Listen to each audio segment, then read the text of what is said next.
Bueno, muchas gracias a todos. Nos vamos acercando ya al final de la sesión, que vamos a cerrar con una mesa muy interesante sobre un tema del que cada vez se habla más, la inteligencia artificial, que ha llegado para quedarse y que promete grandes cambios en un futuro no tan lejano. En esta mesa vamos a ver cuál será el rol de la IA en los seguros y en la gestión de riesgos. Para ello vamos a contar con expertos en tecnología y en inteligencia artificial, como son Juan María Aramburu, CEO de Kepler Datatech, Richard Benjamin, CEO y cofundador de Odiseya, y Pablo García Mesía, director de la práctica de Derecho Digital de Herbert Smith Freehills. Va a moderar esta mesa Diego Bodas, que es director de Inteligencia Artificial de Mapfre. Os pido, por favor, un fuerte aplauso para ellos.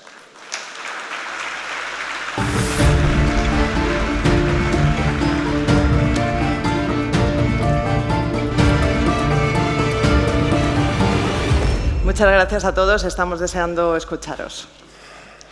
Pues gracias, buenos días a todos. Creo que vamos a tratar uno de los temas estrellas del momento. Ya se ha mencionado varias veces a lo largo de la jornada el término inteligencia artificial.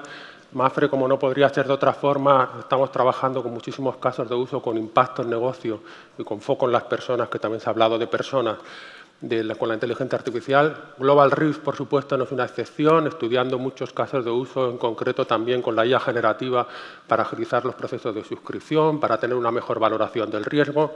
Pero antes de empezar, si os parece, vamos a recordar muy brevemente de qué estamos hablando, qué es esto de la inteligencia artificial. Dentro vídeo, por favor.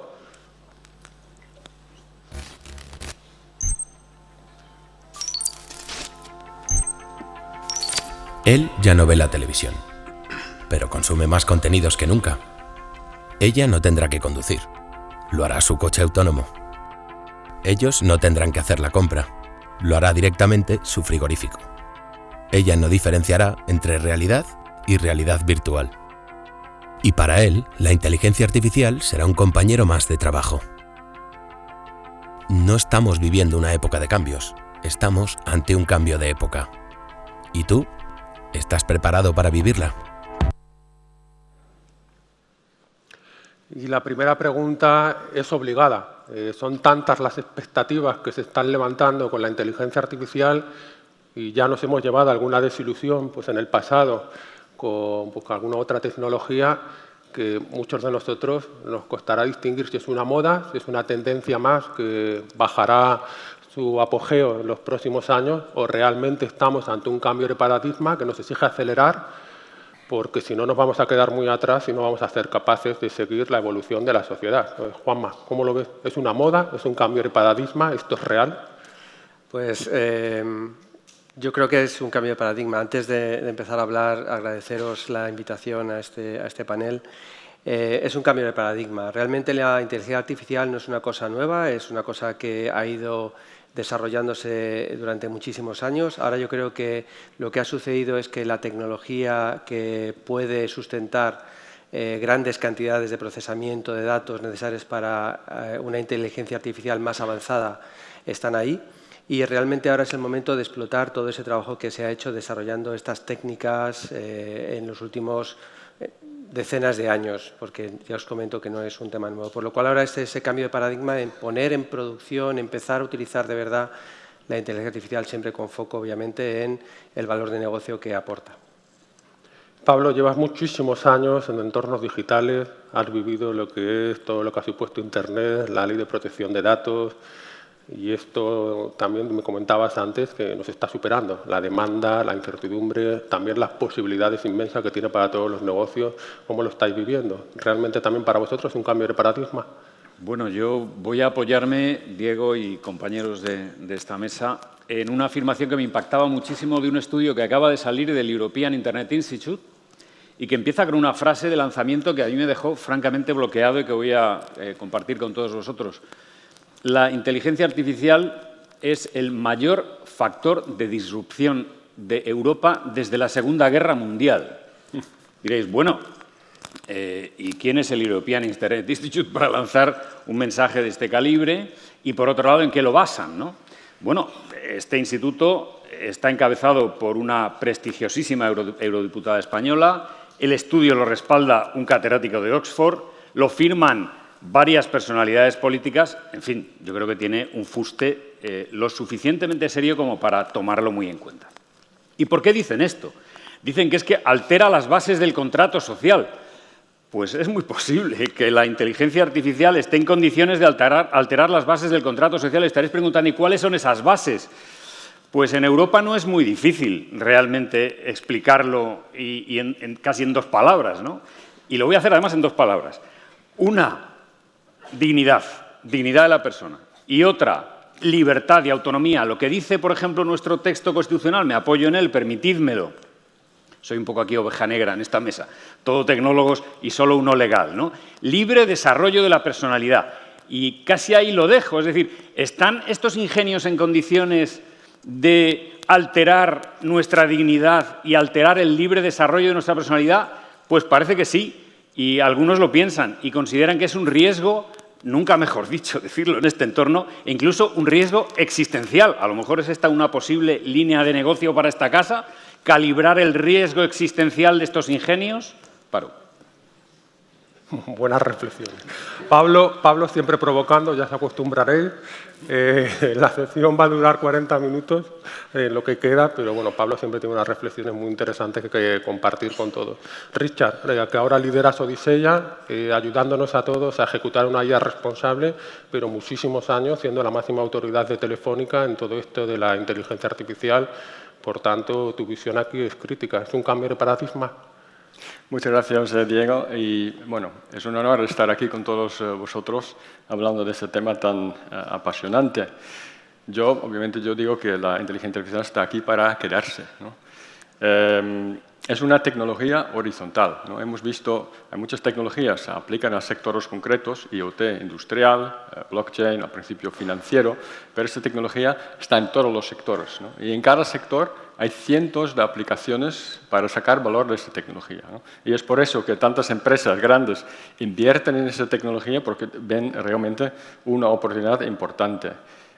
Pero no solo es la inteligencia artificial, arrastra, ¿no?, un montón de otras tecnologías, tipo blockchain, tipo Internet of Things, que al final juntamente, ¿no?, hacen esa transformación digital. En Telefónica teníamos ya el año pasado más de 600 aplicaciones de inteligencia artificial funcionan cada día, ¿no? O sea, está en muchísimos sitios.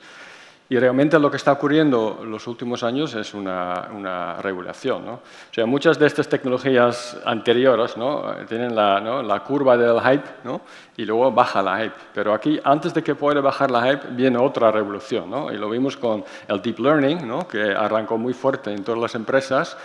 Y yo pensaba que ya estaba bajándose, pero luego viene la IA generativa, ¡boom!, otra hype encima, ¿no? Entonces esto sigue adelante, ¿no?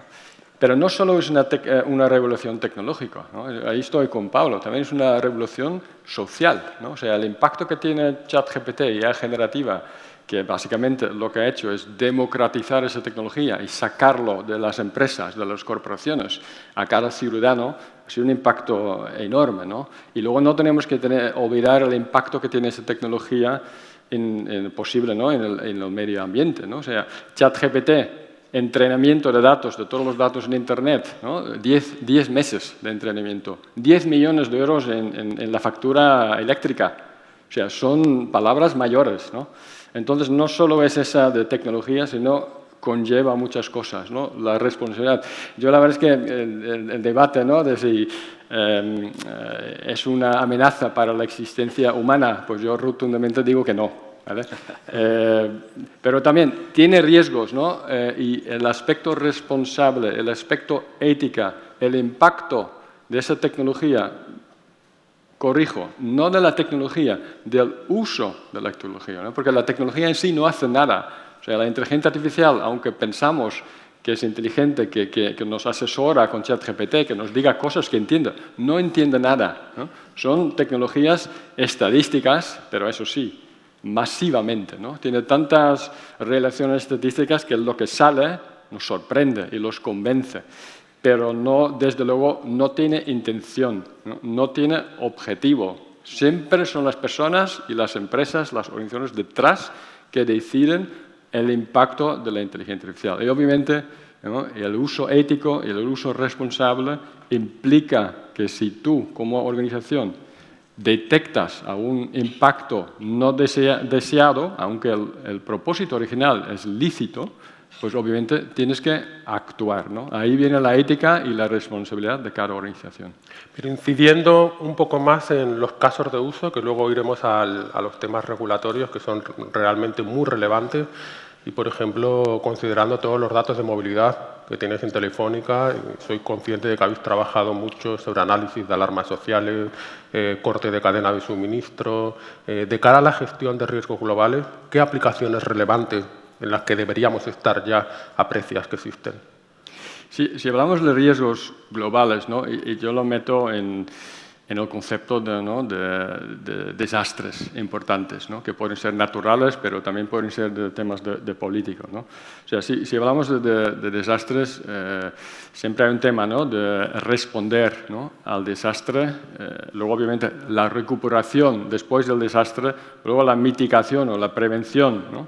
Para el futuro, y luego prepararse, ¿no? Prepararse para que cuando viene otro desastre, que estás preparado, ¿no? Obviamente, la inteligencia artificial, ¿no? en predecir cuándo vamos a tener un terremoto o cuándo vamos a tener inundaciones, pues todavía está muy lejos y están los modelos, ¿no? Tradicionales, ¿no? Para que la inteligencia artificial pueda predecir esas cosas, necesitamos muchos datos. O sea, si hubiéramos un desastre natural cada 2 horas, ¿no? Obviamente podríamos recuperar suficientemente datos para aprender esos patrones que hace la inteligencia artificial cuando reconoce caras o que reconoce objetos o daños, etc. Pero, obviamente, digamos, afortunadamente, ¿no? La inteligencia artificial, los desastres naturales no ocurren con tanta frecuencia. Entonces, no hay datos suficientes para predecir cuándo ocurre, con todas estas cosas que están haciendo. Pero en la optimización de responder y luego la recuperación, ahí la inteligencia artificial y los datos son muy importantes, ¿no? Por ejemplo, en la red de una operadora, pues hay muchos datos de dispositivos que están conectados a antenas, y la verdad es que si lo ves a nivel país, ¿no? Cómo se mueven, no a nivel individual, sino a nivel de antena, pues el comportamiento es súper predecible, ¿no? Somos súper predecibles, ¿no? Vamos a nuestro trabajo, nos llevamos los niños al colegio, etc. Esto todo se ve reflejado como un proxy, ¿no?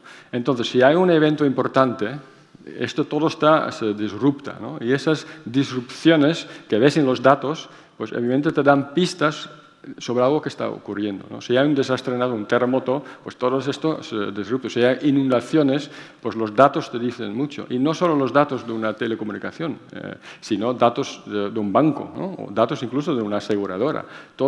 Datos de una compañía de energía. Todos esos datos pueden aportar mucho valor en entender mejor cómo está afectando, ¿no? El desastre natural a las personas y a las propiedades para luego gestionar mejor su recuperación, ¿no? y el response. Y obviamente, pues esto está empezando, ¿no? Obviamente, hoy en día la inteligencia artificial se aplica mucho más al negocio, ¿no? A optimizar los negocios, pero se aplicará cada vez también a gestionar estos desastres naturales. Creo que hay algo que dentro de Mapfre siempre decimos, y es que la inteligencia artificial es una herramienta que nos está ayudando a gestionar la incertidumbre, que es creciente, que muchas veces no sabes cómo actuar, pero que no es una herramienta nueva que aparece ante un contexto estático. Es que estamos afrontando un contexto dinámico con muchísimos retos por delante, y ese contexto exige nuevas herramientas. Y la inteligencia artificial es, no la única, por supuesto, pero una de las palancas claves. Aquí, Kepler, Juanma, estáis ayudando a muchísimas grandes compañías, Mapfre entre ellas, que llevamos colaborando muchos años. ¿Qué casos de uso relevantes estáis viendo? Pues en el ámbito de... A mí me ha gustado mucho un panelista anterior que ha comentado, se ha lanzado el desafío de las compañías, vuestros clientes están innovando, cómo esa innovación puede impactar positiva o negativamente en cómo les ayudáis vosotros, ¿no? Esa relación entre vosotros y vuestros clientes será más estrecha cuanto más datos compartáis. Por ejemplo, en Kepler estamos ayudando a grandes compañías multinacionales, por ejemplo, en el sector energético, una gran petrolera que tiene plantas químicas, refinerías, en sensorizar sus refinerías. Hablamos de 300.000 dispositivos en cada planta y refinería, y en generar gemelos digitales. Esos gemelos digitales nos permiten, mediante diferentes algoritmos, ser capaces de, primero, predecir potenciales riesgos en la producción, pero también en los trabajos que se van a realizar, y luego también ser capaces de optimizar y de generar mejoras de cara a la producción, ¿no? con un impacto fortísimo en los beneficios de estas compañías. ¿Por qué no estas compañías son capaces de compartir esa información con vosotros, ¿no? Para poder de alguna forma adecuar los productos más a toda esa cantidad de datos que ya vuestros clientes disponen de ellos? Por ejemplo, en estas mismas refinerías, pues profundizando un poquito más, gracias a visión artificial, somos capaces también de determinar si los trabajadores llevan el EPI adecuado, el casco, etcétera. Os puedo garantizar que la diferencia entre una persona con casco y una persona calva es muy difícil para una inteligencia artificial. Entonces, ahí eso tiene mucho mérito. Y luego, en otro ámbito, por ejemplo, también somos capaces, mediante la inteligencia artificial en este tipo de plantas, de determinar scoring de riesgos para también que los trabajadores dispongan pues, también de un dato relacionado con cuál es el potencial riesgo de un trabajo que van a realizar. Por ejemplo, si el trabajo es en altura, si las características de la planta son tal o cual, o si la meteorología va a ser de una forma o de otra, pues somos capaces de ayudar a las áreas de riesgos de las propias refinerías, a los propios operadores, para de alguna forma avisar o estar prevenidos de estos potenciales riesgos. Entonces, pues en este tipo de casos de uso yo creo que la inteligencia artificial aporta mucho internamente a las compañías, pero ¿por qué no a estas compañías que son vuestros clientes para de alguna forma compartir con vosotros toda esta información y ser capaces de colaborar a la hora de generar productos mucho más personalizados, ¿no? Para ellos? Varias veces, además, a lo largo de la mañana se ha mencionado la complejidad del proceso de suscripción, sobre todo para los riesgos globales, la cantidad de documentación que hay que manejar, los retos regulatorios. Pablo, aquí la IA, por un lado, para ti es un problema porque hay que gobernarla, luego hablaremos, repito, de lo que son los retos regulatorios, hay que gobernarla con responsabilidad, pero también es una solución, porque tú también sufres esa gestión de documentación masiva. ¿Puede la IA ser una ayuda para agilizar esos procesos de suscripción, esos análisis de documentación? Bueno, sin duda ninguna. Lo que pasa es que, y volveré a ello más adelante, sin perjuicio de la invitación que me estás haciendo ahora, yo quería subrayar, si me lo permites, Diego, teniendo en cuenta que estamos en un contexto donde la palabra riesgo es especialmente relevante, quizá incidir un poquito más en esos riesgos.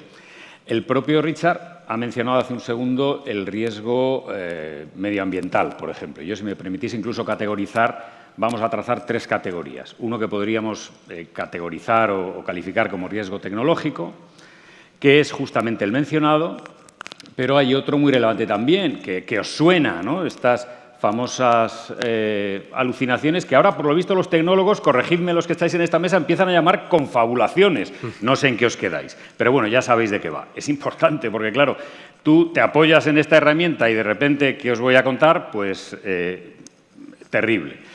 Riesgo reputacional ligado con lo anterior. Claro, cualquier organización que se apoye, por cierto, privada o pública, Pensad, por ejemplo, en un riesgo reputacional en clave pública, que se plasma en responsabilidad política. Pero bueno, es otra cuestión, es todavía bien diverso. Y riesgo legal. Es decir, vas más allá de lo debido. Aquí es donde entraríamos nosotros, para apoyar, como lo estamos haciendo ya en bastantes áreas, a Mapfre o a la empresa que fuera, y, lógicamente, puedes incurrir en responsabilidades serias y puedes incurrir incluso en sanciones.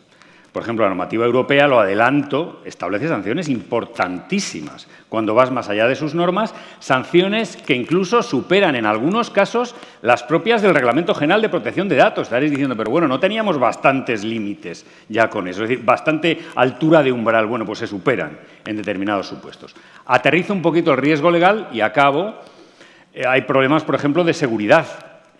En la medida en que los malos malísimos están ya utilizando estas tecnologías, lo sabéis mejor que yo, quienes os sentáis conmigo en esta mesa, para, bueno, se hablaba antes del ciberriesgo, es decir, ahora ya es el ciberriesgo inteligente. Por lo tanto, digamos que los portillos desde ese punto de vista están claramente abiertos.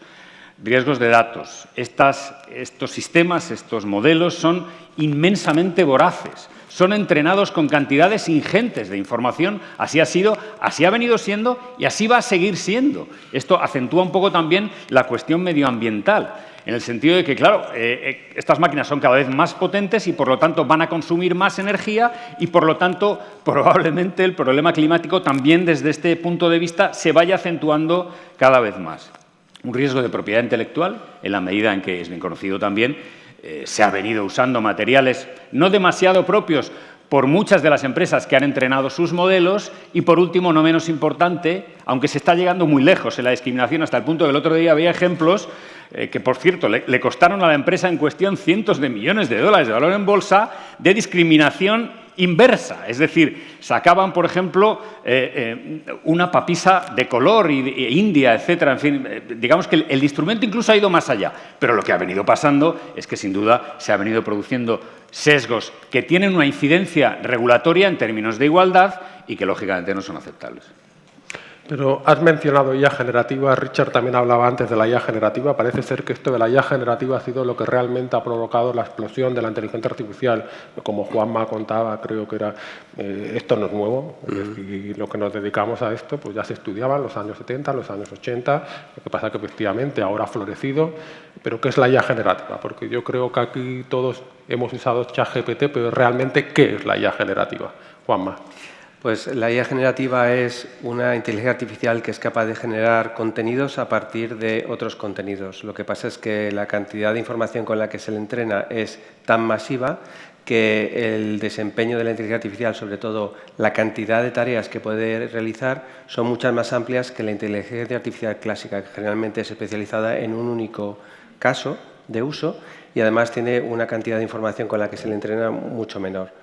Por lo cual, las capacidades de estas inteligencias artificiales son muchísimo mayores. Pero es verdad que el mal uso de estas capacidades lleva a las alucinaciones, como comentábamos antes. Para mí, y estamos haciendo múltiples implementaciones de IA generativa en compañías, el valor de negocio hoy por hoy de esto es como buscar polvo de oro en el río, ¿no? Parece que sacamos pequeños marginales de valor, pero son pequeños grados de productividad. Y esto va a cambiar porque nosotros, como vemos, la inteligencia artificial generativa es como un nuevo interfaz hacia la información de la compañía. Lo que pasa es que en lugar de que tener datos duros, números, etcétera, vas a tener la explicación de lo que está pasando, la recomendación de lo que está pasando en una manera humana. Nosotros nos relacionamos entre nosotros cuando vamos a hablar de un caso específico, generando un contexto de lo que estamos hablando, la información la vamos insertando en este speech y eso es lo que va a ser la inteligencia artificial, una interfaz más de usuario. Y nosotros, además, lo estamos viendo y se está viendo también como una tendencia que esta inteligencia artificial se va a ubicar dentro de agentes inteligentes. Los agentes inteligentes van a ser software especializado con inteligencia artificial generativa en hacer algún proceso de negocio de las compañías. Siempre hemos utilizado los Business Process Systems, que son más acotados y más inflexibles. Aquí estamos hablando de agentes inteligentes hablando con seres humanos. A veces no nos daremos cuenta que estamos hablando realmente con un agente inteligente. Ahí hay un cierto riesgo también. Y los agentes inteligentes hablando entre sí para completar un proceso, que puede ser un proceso de negocio. Y toda esa trazabilidad, obviamente, se va a quedar registrada en nuestros sistemas, en nuestras bases de datos, pero de alguna forma van a dar una posibilidad de ser mucho más flexibles en los procesos y de interactuar con los seres humanos como a todos nos gusta, que es con una explicación, con una información que no es puramente un número, sino que es, pues, como os comento, algo más humanizado. Obviamente, con todos los guardarraíles de seguridad, y aquí esto también está evolucionando en paralelo a la evolución técnica de la IA generativa. Cada vez hay más guardarraíles técnicos parecidos a los que teníamos en las aplicaciones web y los que tenemos en aplicaciones web que nos van a permitir evitar inyección de prompting, de determinados ataques que ya se están produciendo. Por lo cual, también la ciberseguridad va avanzando en este ámbito y tenemos que tener siempre cuidado en avanzar en ambos lados, ¿no? En la ciberseguridad especializada en IA generativa, pero también en los casos de uso que tengan sentido para las compañías. Por lo cual, yo soy muy optimista en que la inteligencia artificial generativa pronto va a comenzar a no generar polvo de oro, ¿no? A no buscar polvo de oro en el río, sino a generar lingotes de oro derivados de una productividad, una reducción del ciclo en las compañías, pues eso, que va a ser enorme. Lo que sucede, y has mencionado el término de procesos, un poco insistiendo en tu respuesta, muchas veces los que nos dedicamos a esto tenemos la sensación de que cuando llegan las peticiones de negocio parece que es magia, ¿no? Y esto no es magia, es un proceso científico que tiene una base muy sólida, un proceso científico que se consolida primero en unos datos de calidad, con lo cual, Richard, eso no sé cómo lo habéis vivido en Telefónica, pero no sé si ese mensaje calaba y el tema de que el dato es crítico, no solo desde el punto de vista de seguridad, sino también desde el punto de vista de robustez de los modelos y también de procesos, ¿no? Hay algo que no está del todo extendido o no se tiene del todo claro, y es que muchas veces insertado un modelo de inteligencia artificial porque sí en un proceso, sin modificar el proceso, nos hace incluso ser más ineficientes. Es decir, que la IA generativa o la IA en general, para sacar todo su potencial, a lo que debería obligarnos es a modificar o por lo menos a cuestionarnos nuestra forma de trabajar, algo que no estamos acostumbrados a hacer. Llevamos muchos años haciendo las cosas así y siempre nos ha funcionado, pero es que esto es lo que implica un cambio de paradigma, ¿no? Que el cómo venimos haciendo las cosas quizás ya no sea el método más idóneo para continuar trabajando. Ese proceso, esa gestión del cambio brutal que implica esta inteligencia artificial, ¿cómo la habéis vivido, por ejemplo, en Telefónica?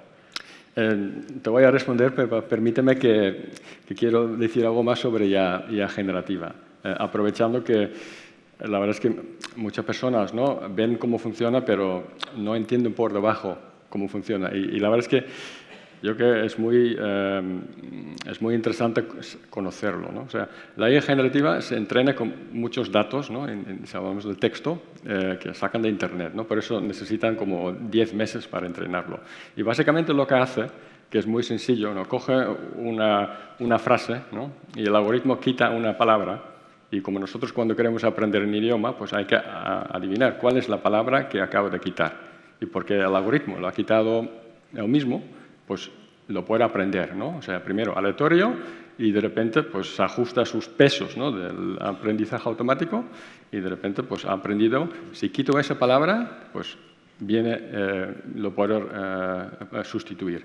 Y eso no lo hace con una frase, sino con todas las frases que están en Internet y luego en todas las distintas combinaciones. Entonces, el resultado es un modelo estadístico que cómo funciona el idioma. O sea, y lo que hace ChatGPT, cuando tú le preguntas algo, lo que hace es predecir la siguiente palabra. O sea, porque tiene un modelo estadístico que dice que después de las frases ¿cómo estás?, ¿no?, pues, ¿sabes? Bueno, con alta frecuencia o probabilidad la siguiente palabra será a lo mejor pues bien, ¿no?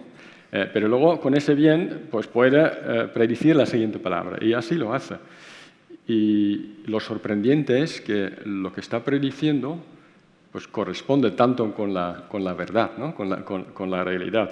Y hay algunas personas que dicen que cuando ChatGPT no lo sabe, pues se lo inventa, ¿no? Estas son las alucinaciones, pero realmente lo que hace ChatGPT se inventa todo. O sea, no recupera información. O sea, es muy importante entender que no es un buscador, ¿no?, que recupera información que está por allí y esa información puede ser falsa o correcta.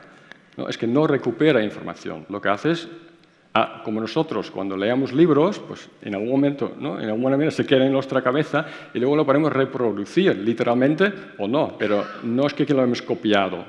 ChatGPT hace hasta cierto punto lo mismo, ¿no? Entonces, las alucinaciones vienen de variaciones en los pesos, ¿no? Y por eso ChatGPT cuando se equivoca, ¿no?, no se equivoca drásticamente, ¿no? O sea, dice cosas que son muy coherentes, porque todo estadísticamente, si hablas de un tema, pues el otro tema relacionado está muy cerca y lo va a decir. Pero si estás hablando de política, en ningún caso te va a de repente hablar o alucinar sobre fútbol, porque estadísticamente no tiene nada que ver, ¿vale? Entonces es muy importante que ChatGPT, que entendemos que no recupera información, ¿no?, sino que predice, ¿no? Obviamente hay muchas tecnologías ahora mismo donde se están fusionando la recuperación de información con la parte de predecir. Y con eso se baja muchísimo las alucinaciones y los riesgos, pero sigue estando, ¿vale? Pues eso yo creo que es importante entenderlo, porque no es ningún misterio, ¿no? El misterio es que cómo una máquina, aprendiendo durante tanto tiempo, es capaz de generar contenido que muchas veces está tan acertado, ¿no? Eso es realmente lo sorprendente que nadie había esperado, ¿vale? Bueno, sobre tu pregunta, efectivamente, o sea, cómo crear valor, ¿no?, de los datos e inteligencia artificial en una organización, ¿no?, es mucho más complejo de la tecnología en sí, ¿no? Al final, hay un montón de decisiones que una compañía tiene que tomar para sacar provecho de esas tecnologías. Yo empecé en Telefónica con este proceso en 2011. O sea, más de 10 años de transformación, ¿no?, en este aspecto. Los datos originalmente en muchas industrias eran considerados como, bueno, como un desgaste, que estaban allí para a lo mejor optimizar un sistema, pero simplemente, bueno, obviamente si haces una llamada, pues deja un rastro, ¿no? Y este rastro lo usas para facturar a las personas. Pero la idea que estos datos también lo puede usar para otra cosa, ¿no?, para optimizar la compañía, pues ha sido muy importante. Y eso es realmente considerar los datos como un activo, ¿no?, un activo estratégico. Y un activo estratégico, como los activos financieros o los activos inmobiliarios, pues se gestionan. Y ahí viene pues el tema de gestionar los datos, ¿no?, el Chief Data Officer. Pero una decisión importante es, oye, si yo quiero trabajar con inteligencia artificial en datos, pues ¿dónde lo pongo? ¿Lo pongo en estrategia? ¿Lo pongo en IT? ¿Lo pongo en innovación? ¿O lo pongo en operaciones? Entonces, son todas decisiones que tienen mucho impacto en luego cómo sacas valor, ¿no? Obviamente, si lo pones en marketing, pues vas a crear mucho valor para marketing, pero a lo mejor hay otra área, ¿no?, que es mucho más importante. Entonces, muchas veces las organizaciones toman decisiones, la verdad es que no se toman esas decisiones, simplemente pues ocurre, ¿no? Pero en cada decisión para sacar valor del dato, si tienes que hacerlo solo con un proveedor, dónde cuelga el Chief Data Officer, cómo mires el impacto económico de todas estas cosas. Entonces, hay un montón de decisiones que mejor tomarlos de manera explícita, analizando, ¿no?, las ventajas, ¿no?, y las desventajas de cada opción, y así, ¿no?, puedes hacer una transformación para crear valor de estas tecnologías a lo mejor en 5 años, ¿no?, en vez de en 15. Pero nunca va a ser fácil, porque no solo tecnología, es negocio, es operaciones y es mucho cultura, ¿no? Es una respuesta muy necesaria, ¿no? Porque yo creo que muchas veces no somos conscientes de lo que implica esta transformación, que realmente es brutal. Y Pablo, estamos en un ambiente internacional, negocios internacionales. Antes hablaba de las cautivas, la complejidad de la regulación. Mapfre, Ferrovial, Telefónica, otras compañías que están aquí presentes, tienen que coordinar esa inteligencia artificial con una perspectiva global. Tenemos una regulación que me enseñaste bien, que no es ley, sino regulación en Europa. Tenemos muchas regulaciones en los Estados Unidos, porque cada uno de los estados pues, se saca su norma que es la que impone. Tenemos un Brasil que está también viendo qué hace. ¿Cómo ves? ¿Cuál va a ser? ¿Cómo gestionar esta complejidad? Porque de una perspectiva de coordinación global tienes que buscar el impacto en negocio, tienes que buscar la responsabilidad y la ética por parte de la compañía, y eso no es trivial, supongo. ¿Cuál va a ser la evolución de todo lo que es la regulación de la inteligencia artificial?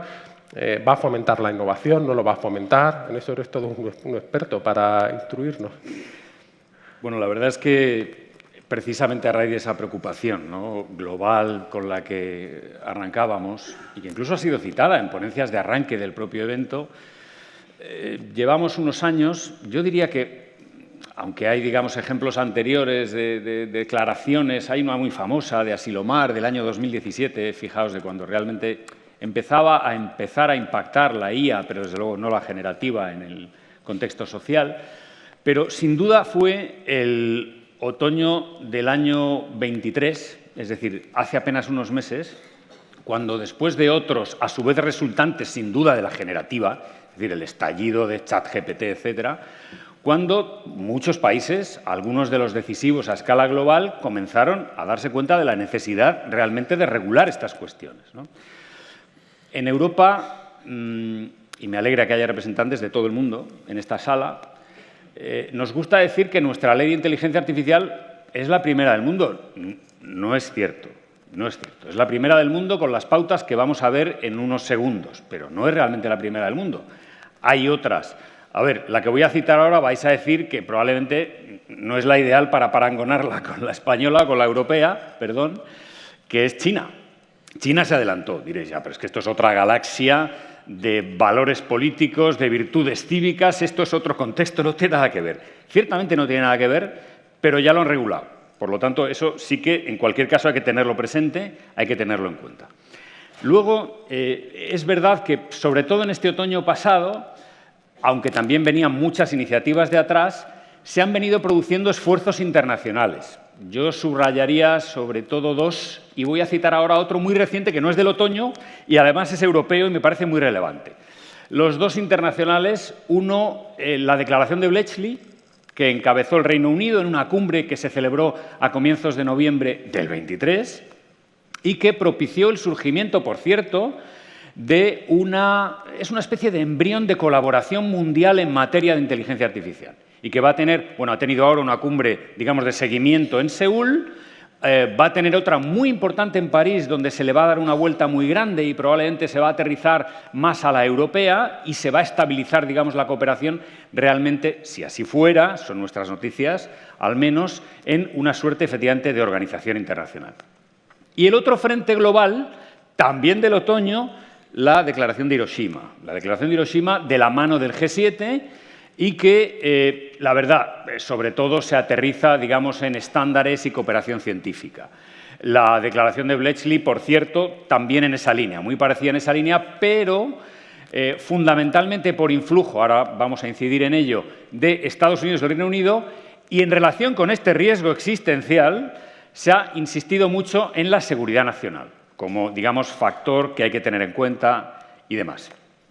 Esto en cuanto a la perspectiva internacional. Bueno, otra muy importante, que es la que os decía, que no es del otoño, pero sí que es de esta primavera, es de hace apenas unas horas, casi, de hace unos días, que es el Consejo de Europa, que ha lanzado un tratadito muy corto de apenas 10-11 páginas y que va a lo fundamental y que a la vez tiene vocación de ser global, porque ya lo consiguió el Consejo de Europa en materia de cibercrimen. Es decir, la Convención de Ciberdelincuencia que se firmó en Budapest en 2001, la firmó Estados Unidos, la firmó Japón, la firmó Corea del Sur, la firmó Sudáfrica, aunque entiendo que todavía probablemente no la ha ratificado. Es decir, tuvo un alcance global y muy posiblemente, insisto, Consejo de Europa, que agrupa a todo el continente, no la Unión Europea, consiga este objetivo también con este tratadito de inteligencia artificial que es de enorme interés.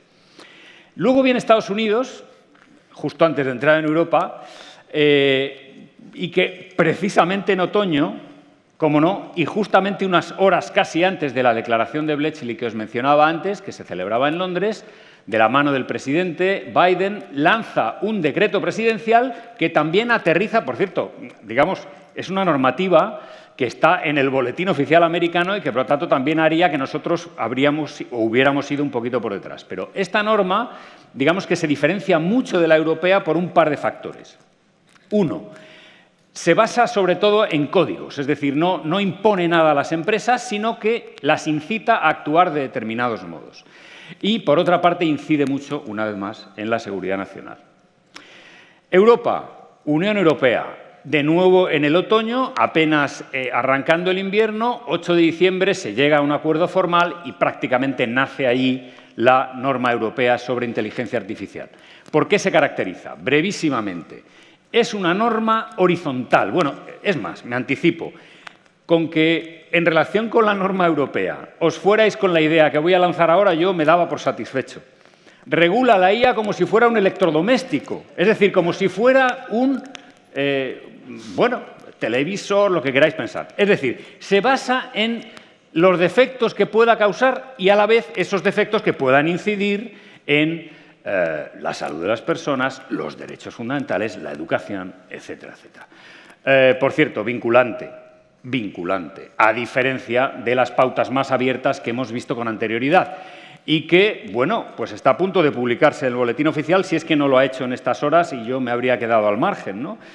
y que, a su vez, establece, a raíz de ello, las sanciones ya las he mencionado antes, pero toda una batería de obligaciones. Por cierto, no me quiero callar esto.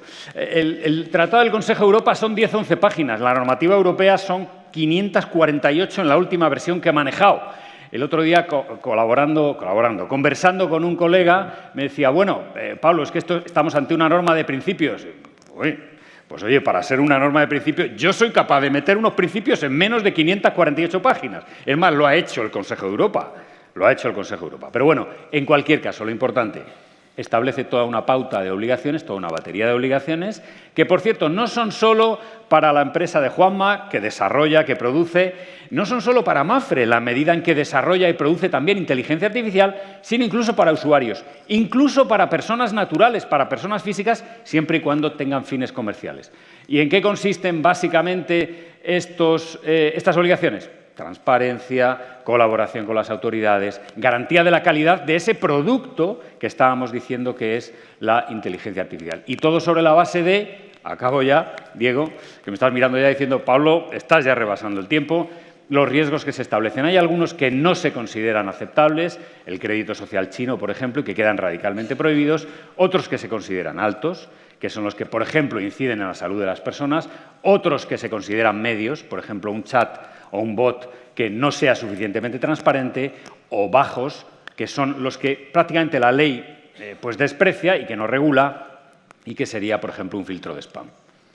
Disculpa. Pues muy completo y muy agradecido porque la explicación era necesaria, pero Richard, que también estás mucho en temas de robustez de seguridad, es muy posible y tú ayudas a eso, conseguir impacto positivo en negocio de forma segura y de forma responsable. Es decir, que al final se puede perfectamente encontrar el camino para compaginar ambas necesidades, la responsabilidad, el foco en las personas, pero también el impacto en negocio que es necesario para mantener el sistema económico, para mantener la evolución social, ¿verdad?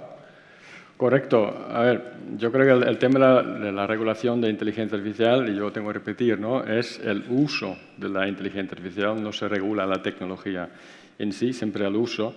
Pues sí, es un debate muy fuerte, ¿no? Ya escuchamos esta mañana, ¿no? Estados Unidos renueva, China copia y Europa regula.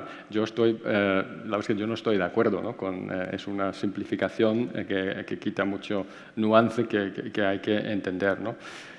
Complementando a Pablo, hay dos otras iniciativas muy importantes en el uso responsable, ética de esa tecnología, y incido en la importancia global, ¿no? Porque esto no es la G7, no es Europa. O sea, al final el mundo tiene muchos países, ¿no? Y yo creo que la iniciativa más prometedora, en mi opinión, es la iniciativa de UNESCO, ¿no?, que tiene una recomendación de inteligencia ética, y está firmado por 193 o 4 países. O sea, ya sería un acuerdo global, ¿no? Ahí está China, está Rusia, está Estados Unidos, está Irán, están todos los países de Europa, y realmente es prometedor en este sentido, ¿no?, que es como una declaración.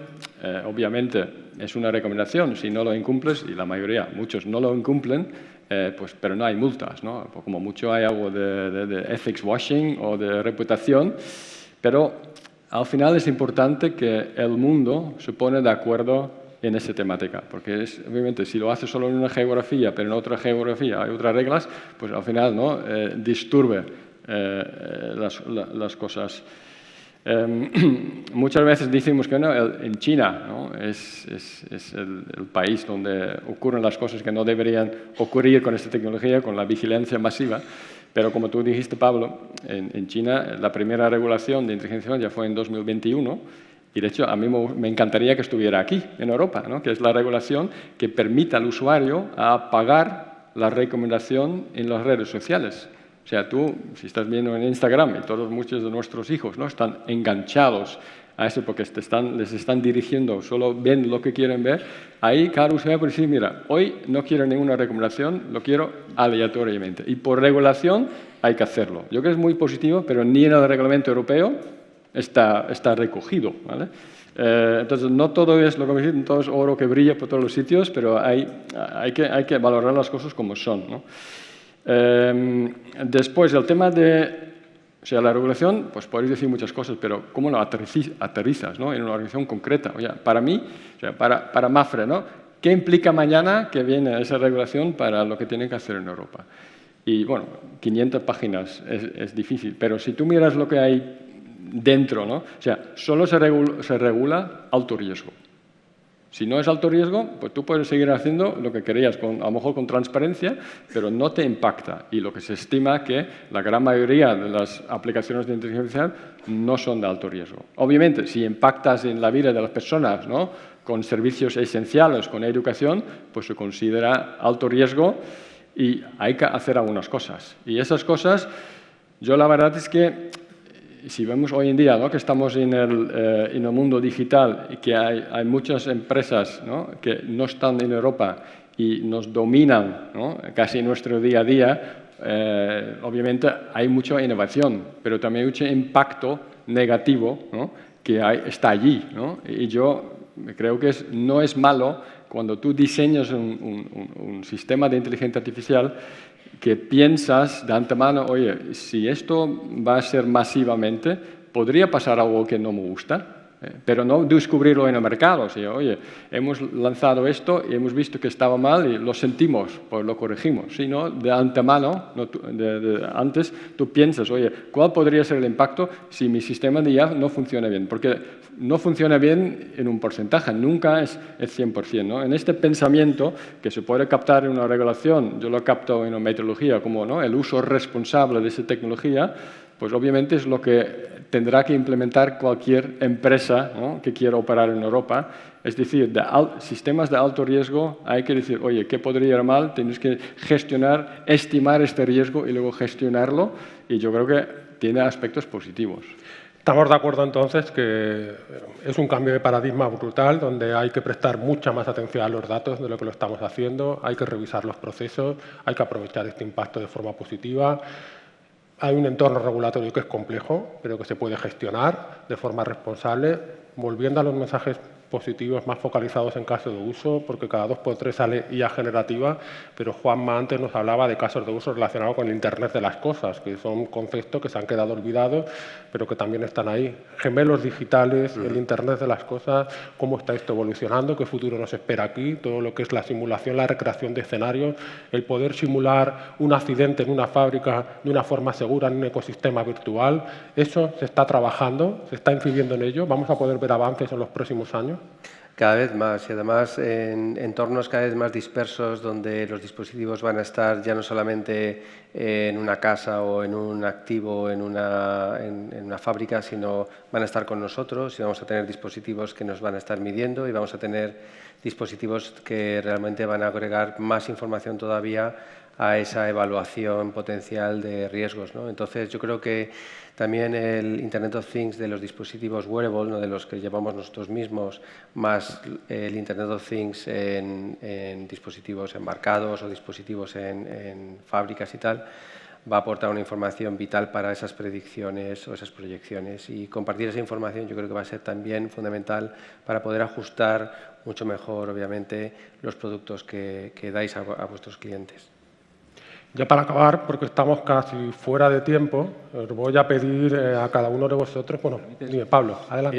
Es que se os ha abierto justamente de la mano del IoT y de la mano de los gemelos digitales y sobre todo quizá de lo primero, de que todo esté conectado, de que miríadas de millones de objetos estén conectados, en el panorama regulatorio también.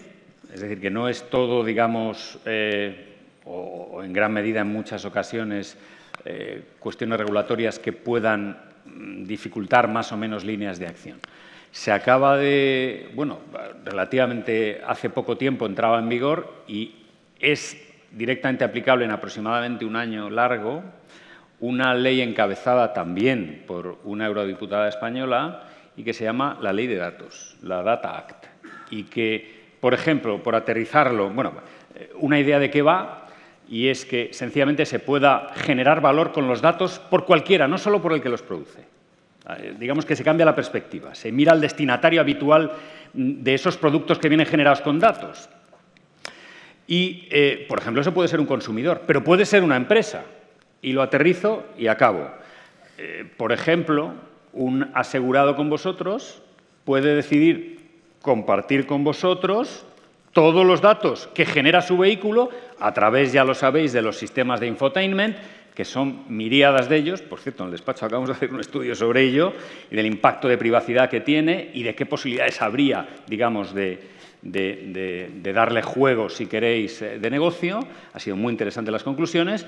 Vuelvo a la cuestión. Es decir, esto para vosotros, esta norma que da respaldo a esta posibilidad, a esta apertura, digamos, de los datos, pues os abre un cauce muy interesante. En muy poco tiempo estará en vigor. Bueno, será aplicable. Pues muchas gracias, Pablo. Yo creo que es una reflexión muy útil. Para finalizar, estamos casi fuera de tiempo. Os iba a pedir una reflexión final, algo que deba tener en cuenta la audiencia pues a la hora de no iniciar el camino, porque seguro que muchos de nuestros clientes, nuestros socios, nuestros compañeros ya tienen camino recorrido, pero sí algo que deban tener en cuenta. Yo tengo la mía particular, ¿no? Estamos todo el rato hablando, yo mismo, de la inteligencia artificial como una tecnología, pero creo que la inteligencia artificial es algo más que una tecnología, por todo lo que implica, por todos los cambios que implica, por toda la transformación. De hecho, en MAPFRE, la Dirección de Inteligencia Artificial es un área de negocio, no es un área de tecnología. Por supuesto, la tecnología es una palanca esencial sin la que no podrías avanzar, pero hablamos de negocio. El dato es negocio, el dato es un activo de la organización. Esa sería un poco la reflexión. Una reflexión final, Richard, una frase final.